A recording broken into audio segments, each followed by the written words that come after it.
Vibrant but vulnerable at the same time, the Caribbean faces a unique challenge on the global stage. As small coastal states, the countries of the region are extremely exposed to the effects of external shocks such as natural disasters, economic crises, and pandemics. And the impact of such shocks lingers on for far longer than it would in a larger country with more resources and a more diversified economy.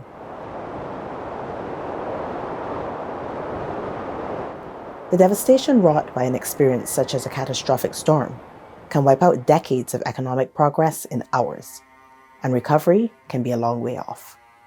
This is the everyday lived reality for the people of the Caribbean, and for some, it is a reality they have personally lived through. During Maria, it was really tough. In the shelter, in the home we were in, the wind started coming in, rain started coming in, and we started panicking. When I came up in the morning to look around, I couldn't recognize the place. Everything was destroyed, totally. I came, I looked out, I told him, Gucci, everything is gone. Everything is gone. For policymakers, the task of rebuilding after a shock, like a natural disaster, is a long and multifaceted process, lasting long after tarpaulins have been removed and homes rebuilt. The shocks keep coming. And also very important to note is the magnitude of those shocks. I always give the example. Ivan in Grenada, 2004. Maria in Dominica, 226% of GDP in 2017. In contrast, Hurricane Katrina in the United States in 2005, 1% of GDP. Two countries destroyed, a small portion of a state in the United States destroyed. That is the magnitude of these shocks on our economies.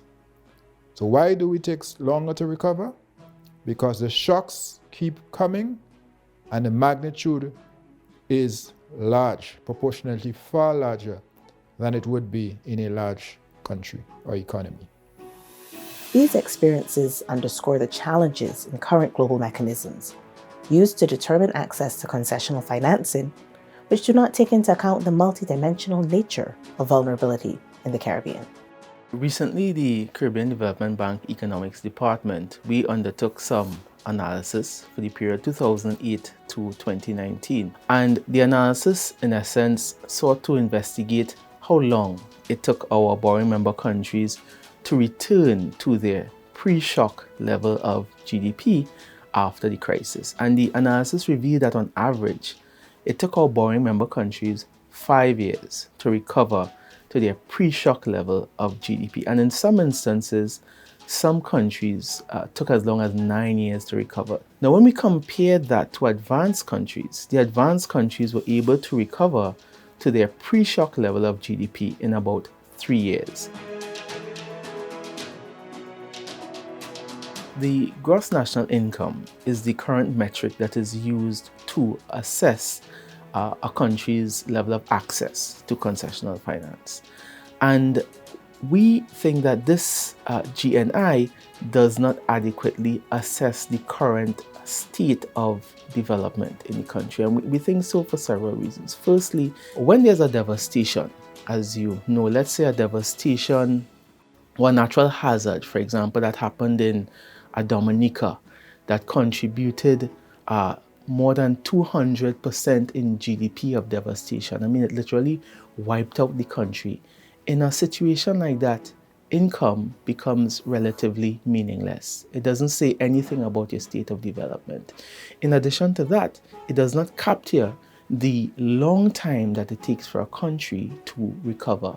Those years when the country is recovering, the country's pre-shock level of GNI does not help it in any way.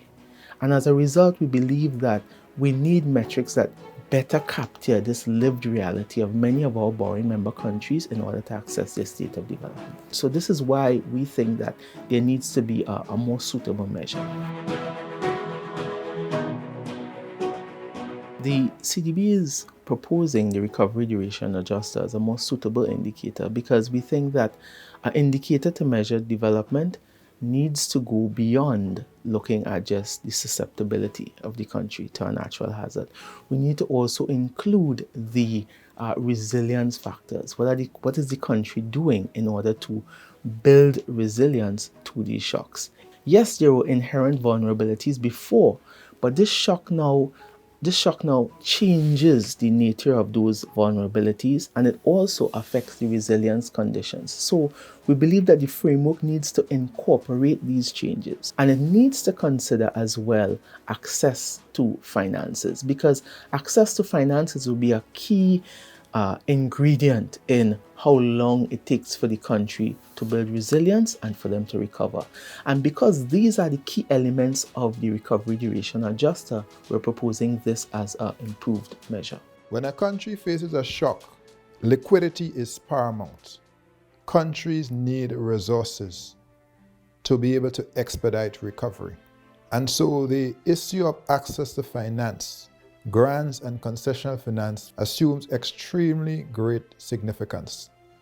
And that is why it is an analytical absurdity to rely on per capita income to consider and determine access to grants and concessional financing for the small states of the Caribbean. It is time, high time, that we move away from that flawed basis, and I welcome the focus of the CDB on the duration adjuster to better address what is a pressing and long-standing need of the borrowing member countries and countries of the Caribbean.